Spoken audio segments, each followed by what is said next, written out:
And I think this is becoming increasingly critical from the discussion we had last year to now.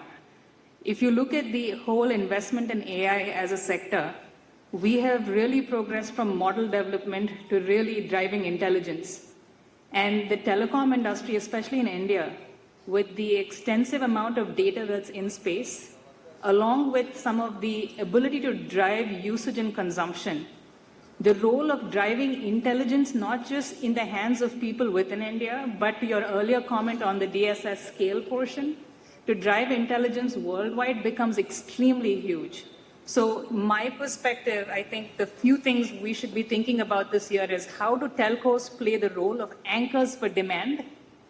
How do telcos with the support of the government then start to drive intelligence into the hands of the consumer in a meaningful way? And then to tie to India's ambition to lead in 6G, we know that AI is going to be integral to the whole discussion on how you evolve the 6G development. So when you talk about RAN intelligence, or you're looking at maybe even how you're developing over-the-air stuff, being influential in that design criteria now in the next 12 months is going to be increasingly valuable. And so I think the work that your team's doing with the government, with the private sector is going to be extremely valuable. Thank you, Archana ji. I'll move to the left side just to start to give chance to people on my left. And I start with you, Andres, from Ericsson. Thank you very much. Honorable Minister, you were able to meet our board members about 2 weeks ago. We did a meeting in India in order to double down on commitment to the Make in India program. Today we design here our ASIC capabilities. We invest in 6G, network exposure, artificial intelligence. We are using India not only for manufacturing everything we sell here, but also for exporting some components like antennas. But I think that India has a lifetime opportunity in order to become one of the ecosystems for the Western world. In that sense, we have to design an holistic plan in order to bring components that are very competitive on price and very competitive on quality. This is what is missed, and you have our commitment in order to make it happen. So I will focus our effort in going into that direction as we discussed with our board members a couple of weeks ago. Thank you.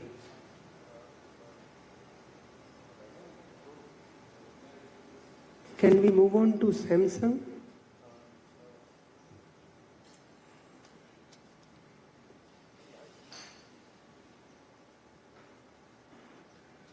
Your Excellency, congratulations on this very successful INC event. I was very touched by the Honorable Minister giving his vision and even mentioning that the cost for data is less than a cup of tea. Let's look at the future of the Indian market on the telco network. Samsung has been in this business over 10 years with the partners deploying the LTE. We think now, as we have passed the 10 years, we need to replace some of the units that needs to be upgraded. Also focus on the 2G migration. A sunset program has to be done to release the bandwidth that could be utilized to a 5G and the future 6G that we want to develop. Samsung is very, I would say, invested in India and R&D, especially we have the R&D facility in Bangalore that focuses on AI 6G technology for not only India, but also for the global telcos. We would like to work with partners like Intel on a vRAN and ORAN that could involve or evolve the network capability and go beyond. Samsung is very interested in working with the government, with the subsidy, aiding those who are still on the 2G network to migrate into a smartphone that can give them opportunity to go beyond getting jobs and on a deployment opportunities. So thank you very much. All the initiatives that has been discussed, Samsung is partially involved and will be involved in the future as we have done in the past 30 years. Thank you. Thank you, Mr. Park. We move on to, I am just going random, I'll make sure most of us get chance to speak. I am moving on to Mr. Josh Fulgar, President, Jetwork Electronics. He is from a component industry and they have multiple plants and they are benefiting from ECMS scheme for manufacturing components in India. Over to you, Josh. Thank you, sir. Honorable Minister, it's a pleasure and congratulate you and the government on wonderful IMC 2025. I really was touched by your DSS analogy yesterday. I think I liked the scale part in your DS. I think India is scale ready. I can tell you that from my prior experiences in Nokia, when we used to make 7 phones a second in Chennai, and my prior tenure in Foxconn, when we built a $5 billion enterprise within 36 months. Today is at work. We do about 2 devices a second today in our factories around India. Very happy that one of our subsidiaries has been doing telecom products for 25 years. So scaling is possible in India. And as a part of your draft telecom policy, I think the 2030 goals are, I will say, not bold enough. I think we should be even bolder. I think as a part of the bigger electronics push of 500 billion, mission 500 billion by 2030, I think we should push this. We think there are 2 things which will benefit purely from a manufacturing standpoint. One is, I think, my request is to extend the telecom PLI policy, sir, for 5 more years, at least till 2030. That will enable, as we get into other frameworks, 6G and other things, there's still a lot of work to be done. And the second thing, I think, the ECMS scheme, where Anil sir has alluded to, I think, anyway, a lot of these capacities, for instance, Network is getting into, will be fungible across ESDM products. And I think a more active from telecom side will also be helpful. I think a combination of these 2 will really help us into this mission 500 billion by 2030. Thank you, sir. Thank you for the opportunity. Thank you, Josh. I move on to Mr. Anand Bhaskar, MD Cisco, India and Asian leader. Mr. Anand Bhaskar, is he here? Okay, and then I move on to Anku Jainji, MD MediaTek India. Hello, good morning. Good to be here again, like last year. I feel that most of the companies which are here are the big companies, and they have been doing a great job. But if we have to look at the next decade of telecom vision, we have to unleash the startup ecosystem in a big way. And I was actually studying the IDEX scheme from the Government of India, which is the Innovations for Defense Excellence. And due to that, what I have observed is we have hundreds of drone companies, for example, and hundreds of companies, and many companies who are doing camouflage for tanks or maybe making decoys for Air Force. And I think they are getting very good traction. So can we have such a scheme for telecom for the next 1 or 2 decades? It's a long-term thing, and I think that has really taken us very far from the IDEX part of it. So I just take the lead from there. Thank you, Jansab. Sir, we are in last 5 minutes. So I see a hand raised at the far end. Please, sir. We have to really wind it up. Sure. Sir, my name is Naveen Yanduru. I am the company economy optimizer of Axiros Semiconductor. We are a fabless semiconductor company, and our chips go into Ericsson radios, Samsung radios, and Hughes terminals that power the OneWeb LEO constellation. But from a perspective of scale, we are still a pygmy. We would like to talk in this forum and petition for a way when a fabless semiconductor company's chips like ours are sitting next to other fabless semiconductor companies, be it Broadcom, NXP, ADI, Qualcomm, with whom we compete. We would like to get some kind of an initiative because the scale at which they operate the wafer pricing that they get, the CAT tool licensing fees that they get is different than what Axiro Semiconductor Company gets from this ecosystem. So I would request for some type of initiative within the PLI scheme or otherwise that would benefit when we see a tear down of an electronic component and we see Indian companies' chips sitting next to NXP, Broadcom, and these type of behemoths. I rest my case. Thank you, Dr. Naveen. We are really short of time, Arnabji. We will convene once more in the Department of Telecom, but thank you very much. Otherwise, we would have definitely requested TPC, CDOT, and in fact, infrastructure companies. Dr. Monish is here, but we will really wind up because Minister Sir has back-to-back program. We have noted all the suggestions, and we request you to email your suggestion. Sir, over to you to. Sir, would you want to say something before we end this, sir? So, sir. So the only comment I want to make is that so we've got a bevy of suggestions, very valuable suggestions, and on the path forward. Only thing I would urge you all to participate much more proactively in the advisory groups, and if you all feel that we need to set up an additional advisory group with a very specific mandate other than those that have been set up, please voice that so that I can do that, because I need direction from you all also to be able to assist you all. So if there is a constituency or a vertical that has been left out which needs specific attention and it needs traction, please, please help me to help you. Thank you. Request Member Services, Mr. Dev Kumar Chakravarti, to just give up summing remarks. Sir, just 2 minutes. 2 minutes, yeah.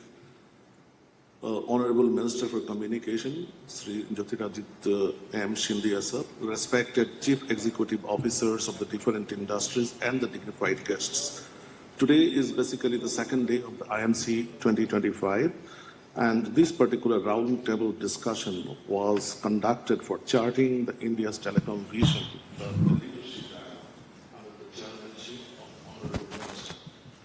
A lot of suggestions we have received from the CEOs and companies. But before that, one minister particularly mentioned that telecom is basically power, is powering the industry. The digital economy was not an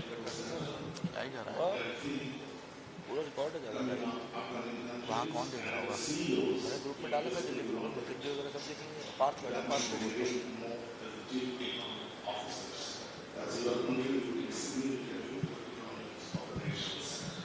Sir also suggested that the principal should be the PSS, and sustainability and green telecom also should feature as an invariable part of our journey.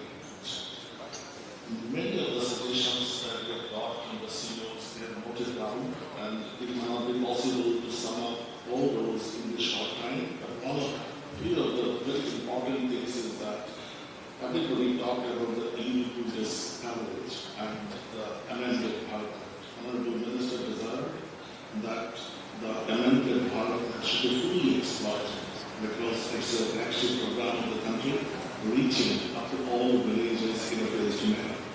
The next issue was that the newer technologies like 5G, 6G should be introduced in the country in a time-bound manner, but the digital sovereignty and the security is coming on as a serious challenge. All of us together, we need to tackle this particular issue to maintain the digital trust of the people. Another important issue, he thanked the ministry for the introducing the ROW policy and requested for telecom to be declared as an essential service like electricity, so that the reach of the telecom can be extended further with the seaport in the airports. Also, we talked about the GSMA signing yesterday an MOU with the NCA, National Academy, which will be further boosting the R&D activity It was also suggested for a multi-stakeholder approach for positive digital security and safe net for the users in general. And EODB and export, you are very trusted. Let me tell that we have noted down all the issues and we assure you that we will be definitely working on each and every point that we have noted, and the journey towards Telecom vision in future will be built up on a together basis. And with this, I would like to thank everyone. Thank you very much. Thank you, everyone. Thank you. Thank you. Honorable Minister, moving to the program, you are all welcome to join us in the program of Group of Startup Founders.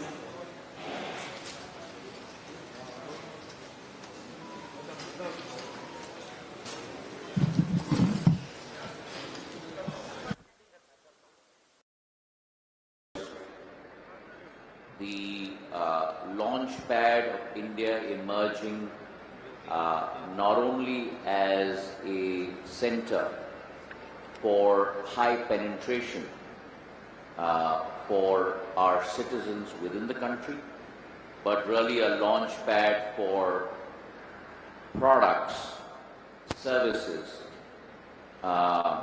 whether SaaS or others, for the world, emanating from India.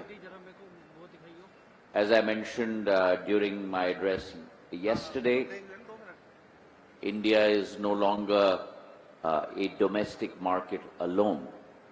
Our entrepreneurs, our innovators, our industry have now been able to launch products and services for the globe from India. The other striking feature which has changed over the last decade is that a country that was majorly described as a services nation has today transcribed itself and metamorphosed itself all the way backward into the value chain, forward integration into services and into products, and deepened its footprint not only domestically but also internationally. So a revolution that started 2 decades ago with the advent of mobile in India today has vertically backward integrated all the way back into semiconductor chips. In our lifetimes, one could not contemplate India being a manufacturing source of chips. And with Prime Minister Narendra Modi's foresight, something that he put in place 11 years ago, that India has to be digital first, there has to be Startup India, there has to be Digital India. And with those goals, the policies that have been put in place, whether it is the semiconductor mission with 76,000 crores being put in place, almost over $10 billion have already been invested in semicon. We could not contemplate that you would have multiple fabs being set up in India, a area that was probably the highest level of technology in the world, based out of Taiwan and other countries. Today you have fabs being set up from India's west coast of Gujarat to India's easternmost point in Assam. And that's the capability that India has shown. Now, our growth has also been powered by India's startups. A country that had only a handful of startups 15 years ago, today has greater than 180,000 startups in the country. A country that had 0 unicorns a decade ago today has unicorns in triple numbers. And that really talks of Prime Minister Modi's resolve to work with industry, to work with our entrepreneurs, not the role of government being a regulator, but the role of government being a facilitator. Partnerships around the table as opposed to across the table, the mindset of government changing both as working as a partner with industry, a partner with entrepreneurs, as well as within government itself, a complete change in approach from ministries working in vertical silos to ministries working in a whole of government approach. And I think both these levers have resulted in India's true capability coming to the fore. India has always been a home for innovation, for invention. India, going back 10,000 years, whether you talked about Aryabhatta and the invention of the zero, whether you talked about the invention of surgery with Shushista, across the board, innovation and invention has been part of India's enterprise. That has been allowed to flower again under Prime Minister Narendra Modi. And that's why you've seen unicorns develop across the board. Two of them are represented, entrepreneurs are represented on the stage today, and I'll call them Alok and Alok. But they have very diverse value chains and very diverse offerings. But that is the capability. You have seen a churn in India's rise. Companies that were at the zenith a decade or 2 decades ago are no longer at that zenith. And that talks about the virtuous cycle of entrepreneurship. And I remember I was taught at Stanford Business School. I had the good fortune of being taught by the founder of Intel, Andy Grove. And he left us with 2 ideas, which I think is in the DNA and every drop of blood of every entrepreneur. The first was, he told us that, remember, there's only one constant in the world, and that is change. And the second idea was, always remember, only the paranoid survive. And I think those 2 thoughts are carried by every entrepreneur, not every day, not every hour, but every second. And I think that's the capability today that has come to flower. 2 paradigm shifts we have seen in entrepreneurism happen in India over the last decade. One, there has been a huge shift towards gender equity. And close to about 73,000 women-led startups have emerged. And I'm glad to see that in this hall as well, the people seated on the stage and myself are almost the minority. And that is the way that it should be.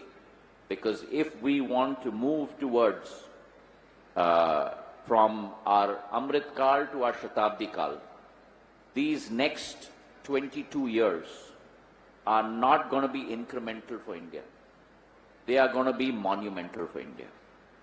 And if indeed we need to move from a developing and a developed country to a Viksit Bharat 2047, then every single Indian has to partake and contribute towards that goal. 2047 Viksit Bharat will not be achieved if only 50% of the population are contributing towards that goal. And therefore, it's incumbent on each one of us as a citizen to participate in that exercise. And therefore, this gender equity that we are seeing in the spirit of entrepreneurism is an extremely healthy sign. The second is if you look at the Nifty or companies listed on the Bombay Stock Exchange, 20 years ago or 25 years ago, you would find a majority of them being based out of the 6 metros in our country. Today, you will find that a majority of them are based out of Tier 2 and Tier 3 cities.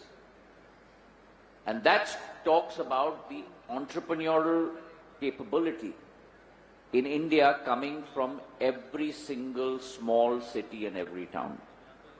I represent a rural constituency in India. And let me tell you, every young person in my constituency wants to be an employer and not an employee. Every young person in my constituency has a thirst for learning new skills, learning new capabilities, and being able to adapt that, not only to forward himself or herself, but to be able to adapt that to take their communities and their areas forward. So that is the capability that India houses today. Government, as I said, has been a very, very strong partner. And that's the paradigm shift you have seen in governance today. When you look at the numbers, those are astounding. 1.2 billion mobile subscribers in our country today. India houses 20% of the world's mobile population. You look at internet subscription, 250 million 11 years ago, 974 million today. You look at broadband penetration, 60 million 11 years ago, 944 million today. So if you were to characterize the nations of the world on a digital basis, with the size of the digitally connected people in a country, being the only barometer to be able to classify countries, then India would be the 3rd largest digital nation in the world. And I mentioned this in the CEO forum today, that what happened in the 1900s with the Industrial Revolution, what metamorphosized that change, what brought about that chrysalis, it was the advent of roadways and railways. That changed the complexion of the world because you were able to connect. You were able to transport production from one center to the other. Production became global as opposed to production becoming local. What India has done over the last 11 years under Prime Minister Narendra Modi's leadership has been to construct the largest digital highway in the world. And that digital highway has been able to connect 1.4 billion people in our country with the world. So I represent the Northeast today. So my 8 Northeastern states, today 4.5 crore people, 91% literacy rate, 75% below the age of 30. Today, each one of those people have the ability to become entrepreneurs, manufacture their handloom, handicraft, semicon chips, and connect themselves to the world market. That capability was not there in India 11 years ago. That capability is not there in other countries of the world today that you have in India. The fact that today with our UPI, our digital public infrastructure, you have close to 20 billion transactions happening a month.